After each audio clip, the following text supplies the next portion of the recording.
Hey, Madelein here. Welcome to another video in the Lead Magnet training series. Module 4, connect your form to an autoresponder. The goal with these training videos is to help you create a lead magnet and build out a lead magnet funnel fairly quickly and with confidence so that you can attract your potential customer and start making that first sale. To obtain this goal, it is important that you follow along and implement what you've learned. If you haven't yet, you can sign up for your free Groove account by going to groove.onlinelaunchhub.com. You will find my referral link in the description of this video. Building an email list is of cardinal importance. To help with this, you have an opt-in form to collect those email addresses. In this video, we're going to take a look at how to connect your opt-in form to an autoresponder. So let's dive right in. Alright, so I've signed into my Groove account and it might look a little bit different than yours if you only have a free account, as I've upgraded to the paid account. We are on my dashboard, so we can go to Groove pages, Groove funnels over here, and we can open the editor of our lead magnet funnel site that we're busy building. On the left hand side, we can go to funnels and we can go to our funnel over here and then to our home page of our funnel. We can just click over here to make this area bigger. So in our last video, we've optimized our landing page and we're going to go and create or actually connect our opt-in form with an autoresponder. The autoresponder I've chosen is Mailchimp.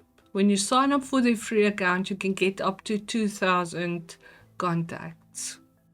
First prize will be Groove Mail, but as it's still in beta testing mode, we will use Mailchimp for this tutorial. For now, we can delete this form as we are going to create a new element for this integration with Mailchimp. Alright, so we've deleted our form container and now we are going to elements, to integrations over here, then to Mailchimp and drop it right here. There you go.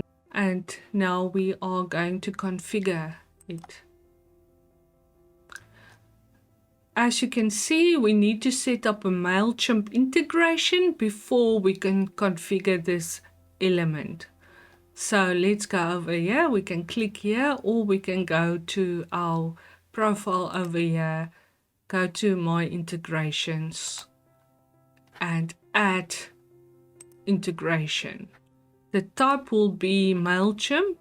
So we go over there, then we can type in the name of your integration. I will type in Online Launch Hub.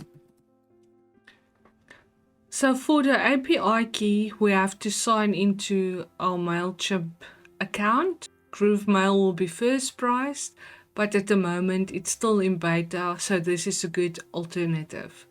So let's go over to our Mailchimp dashboard. Let's go to our profile over here. Go to profile. Then we go to extras and we go to API keys. Now we're going to create a key.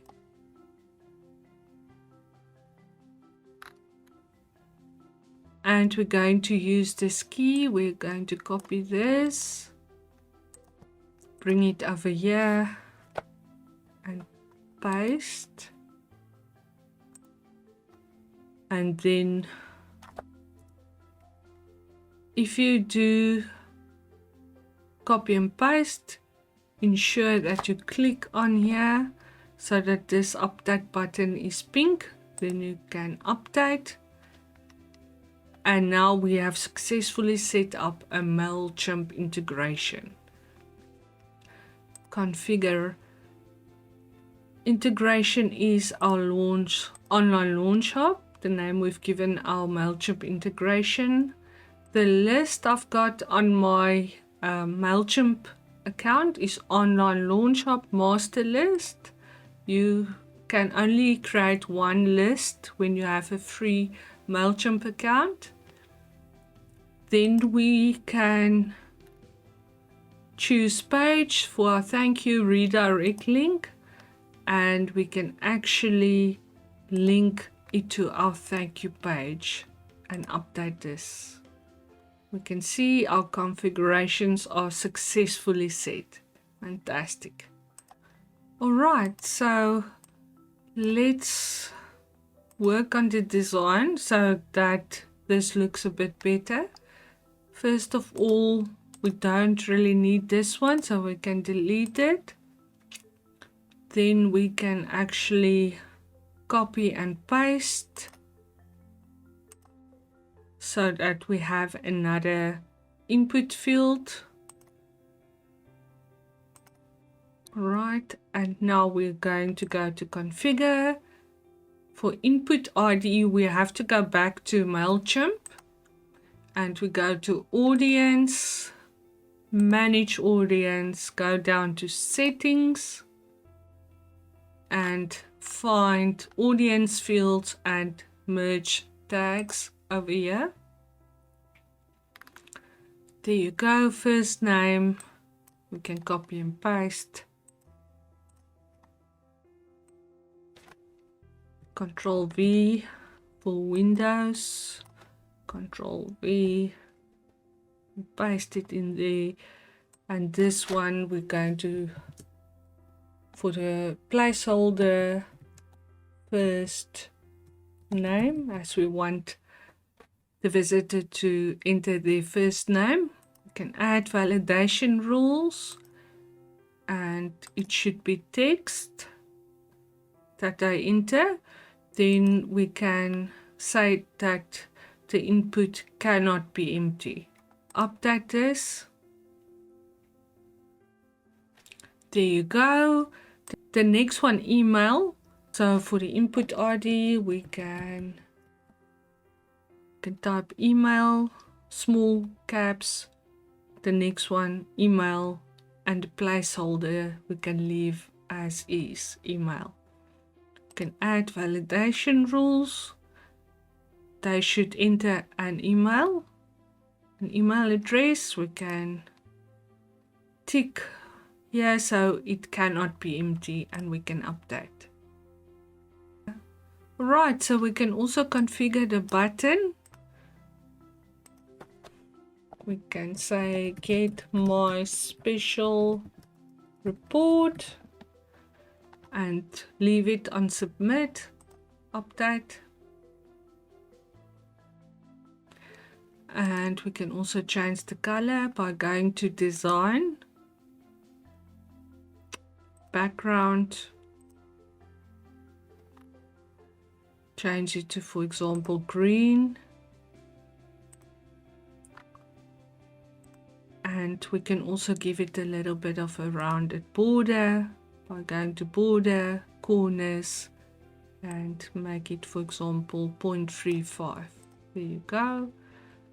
And this looks a little bit small, so ensure you're on Mailchimp component, then go to size, parent default, choose pixels, and make it the size that will work for you. There you go. So now we have integrated our form with our Mailchimp autoresponder. In the next video, we are going to publish our page and test our opt-in form. See you in the next one. Bye bye.